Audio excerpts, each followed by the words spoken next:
பார்வதி அம்மா வேட்டு வெடிக்கான்ல, அதில் எலுமிச்சம்பழம் கனியை கடவுள் எரிதார். அவன் வீட்டில் வேட்டு போட்டு கொண்டாடி போகிறான்ல, அதே மாதிரி அவன் வீட்டு ஆதார கார்டில் ரேஷன் கார்டில் கரெக்டாக சுடுகாட்டுக்கு போகும். என்ன காரணம்? கம்பி பழுக்க வச்சு காய வச்சு இழுப்பார். கடவுள் அந்த பவரை வானர படைக்கு அந்த கம்பி பவரை கொடுப்பார். அந்த பவரில் கொடுக்கையில் பழுக்க வச்சு காய வச்சு இழுக்கையில் அது 20 நாள் 30 நாள் 10 நாள் அவ்வளோதான், டைம் முடிஞ்சு போவோம், சுடுகாட்டு எரிப்பு போயிடும். அப்படி கணக்கு வரும். மாற்றி போடுவார். மாற்றி இந்த ஜென்மத்தில் தண்டனை வாங்கி தான் போவான். சரிதான்? 60 வயசுக்கு மேலே உள்ளவனுக்கு பழுக்க காய வச்சு இழுத்த இருப்பானா, 10 நாளைக்கு கிடப்பான், இல்லை 20 நாள் கிடப்பான். அப்படித்தான் ஈரக்கொலையை உருவார். கடவுள் போட்ட கணக்கு தப்பாரா? வெடி மருந்து வீடுந்தோறும் போடுறவன் அவன் வீடு செதறும், நாசமாக போகும். முக்கால் சத்தியம் பூமியை அதர விடுதான், பூமியை பாழாக்குதான். வானத்தில் கறி மருந்தாக விட்டு பாழாக்குதான். எங்கே வானத்துக்கு கெமிக்கலை புகையை விடுதானா, பூமியில் ரசாயனத்தை கண்டுபிடிச்சி கெமிக்கலை விடுதான். அப்போ இவனுங்களை என்ன செய்யணும்? கம்பியை பழுக்க வச்சு நல்லா வீடு ஆதாரத்தோடு என்னடா பார்க்கன்னு இழுத்துக்கிட்டே போவான். தெருவாரி சிட்டிவாரி கிராமவாரி தண்டனைக்குள்ளே போடுறாரு. 3 சட்டம் தான் வச்சுருக்காரு கையில். 3 சட்டம் கையில் எடுத்துட்டார். 3 சட்டம் அழகாக ஆதார கார்டு ரேஷன் கார்டில் செக் எல்லாம் கவர்மெண்ட் வேலாக்கிற அனைத்தும் அரசியல்வாதிக்கும் தான். என்ன புரிஞ்சுக்கோங்கடா, அரசியல்வாதி மண்டை மூளை செதறி போவோம். வேட்டு எவ்வளோ போடுதானோ ஆதார கார்டு ரேஷன் கார்டில் ஓட்டு முத்திரை வாங்குதான்ல, ஓட்டி போடு நக்கி போடுங்கல்ல ஆணும் பெண்ணும். இவன் எவ்வளோ வேட்டு வெடி போடுதானோ அரசியல்வாதி குடும்பம் பூரா செதறி போவோம். அந்த பவரை மாற்றி விடுதார், பவரை விட்டுட்டார். சென்னை ஓட்டு போடுதானா, அவன் ஓட்டு போடுதான். தமிழ்நாட்டுக்குள்ளே ஓட்டு போட முதலமைச்சர், எம்எல்ஏ, எம்பி, மந்திரி கீழே பஞ்சாயத்து போடு வரைக்கும் அவன் வீடு செதறி நாசமாக விடுவார். இப்போ பாடுறா இந்த வேட்டு மருந்து இப்போ செதறணும்ல, செதறலைன்னா கதை வராதுல்ல, துஷ்டு வராதுல்ல. முக்கால் சத்தியம் தப்பாக நினைக்காரா? ராஜபாளையம், தெக்குப்பாளையம், சிலுவத்தூர், மதுரை இந்த 3 இடத்துல முக்கியமான ஐட்டங்கள் பூரா அரசியல்வாதி திரிக்கான். பலாயிரம் கோடி திரிக்கான். வேற வெட்டிடுவார். நடு ரோட்டில் தூக்கி எரிஞ்சிட்டு போயிடுவார். குடல் மண்டை மூளை செதறி போய் கிடக்கும். அமைதியாக பொத்தி போடா. சிலுவத்தூர்லாம் ரொம்ப யோசனையில் இருக்கான்.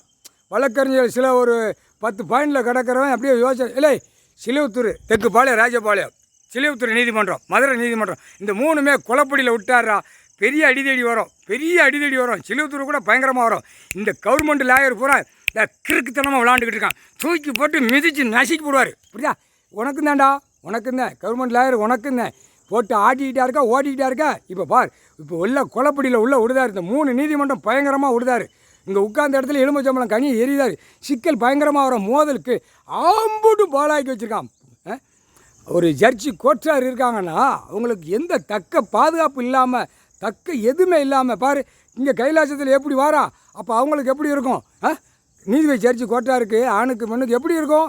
அப்படியே அவங்களுக்கு ஒன்றும் ஓடாது. இந்த கீழே பேய் மாதிரி நிற்கும்.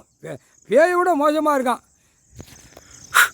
ஷேபா சிலுவத்தூர் வழக்கறிஞர்கள், கைலாசத்தில் நடத்துகிற வழக்கறிஞர்கள், ராஜபாளைய வழக்கறிஞர் 2 பேருமே நீதிபதி ஜட்ஜி கோர்ட்டார் கணக்கு கேட்டா, கணக்கு சொல்லப்பா, கணக்கு சொல்லு. கைலாசத்தில் கணக்கு போட்டுக்கிட்டு இருக்காரு, கணக்கு விட்டுக்கிட்டு இருக்காரு.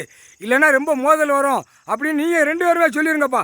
சிலுவத்தூரும் ராஜபாளையம், தெக்குப்பாளையம் எல்லாமே உள்ள சிக்கலில் மாட்டுவோம். அந்த டைம் எப்படி கொண்டு வரணுமோ அப்படி தான் கொண்டு வருவார். இப்போ வேட்டு போடுறதா இல்லை, கவர்மெண்ட் லாயருக்கு போட்டார். அவன் வீட்டில் செதறும். Government lawyer, Delhi to Tamil Nadu Delhi, தமிழ்நாட்டில் இருக்கிற அத்தனை நீதிமன்றத்தில் கவர்மெண்ட் லாயராக இருக்கான். தூக்கி வச்சுருக்கான் பார்த்தியா, நாற்காலி சேரில் உட்காந்து ஆட்டுறான். இவனுக்கு 10 பேர் பின்னாடி தூக்கி ஆடிட்டு வருவான் வழக்கறிஞர்கள். இவன் நடுவில் போவான் வழக்கறிஞர் கவர்மெண்ட் லாயரு, இவனுக்கு பின்னாடி 10 பேர் ஓட்டிட்டு ஆடிட்டு வருவான். அதெல்லாம் பூரா அந்த படையில் இப்போ உள்ளே இறக்குறாரு. எல்லா நீதிமன்றத்திலையும் படையில் போய் நெரிச்சிடும். அவன் வீட்டில் நக்குடா, பின்னாடி நக்குடா, முன்னாடி நக்காத, பின்னாடி நக்க விடுவார். முக்கால் சத்தியம் புரிஞ்சுக்கோங்கடா. சிலுவத்தூரும் ராஜபாளையமும் மதுரை 3 கணக்கில் 2 கணக்கில் வழக்கறிஞர்களை நீதிபதி ஜட்ஜி கோர்ட்டார் எல்லாமே கன்சல்ட் பண்ணி பேசிக்கோங்கப்பா. எல்லாம் மோசத்தில் போயிட்டான். மோசமாக அல்ல பிதுக்கி எடுத்து போட மாட்டார். உட்கார்ந்த இடத்துல பட்டணம் தட்டிக்கிட்டு இருக்காரு. அவன் என்னமோ லேஜாக நினச்சிக்கிட்டு இருக்கான். அரசியல்வாதி வீடு பூரா இப்போ வேட்டு போடுதான். சென்னை வேட்டு போடுறது பூரா அவனுக்கு தான் அந்த தண்டனை. சென்னை ஓட்டு போடுதான், வேட்டு போடுதான்ல, ஓட்டு போடுதான்ல, ஓட்டு. அந்த 2 கணக்கில் அரசியல்வாதிக்கு இப்போ அவன் வீட்டுக்கு மூளை செதற விடுவார். அவன் குடும்பம் செதறும். அவன் குடும்பம் பொண்டாட்டி பேரம்பேத்தி வரைக்கும் செதற விட்டு அடிப்பார். தமிழ்நாடு தான் மெயின்ட்டார்.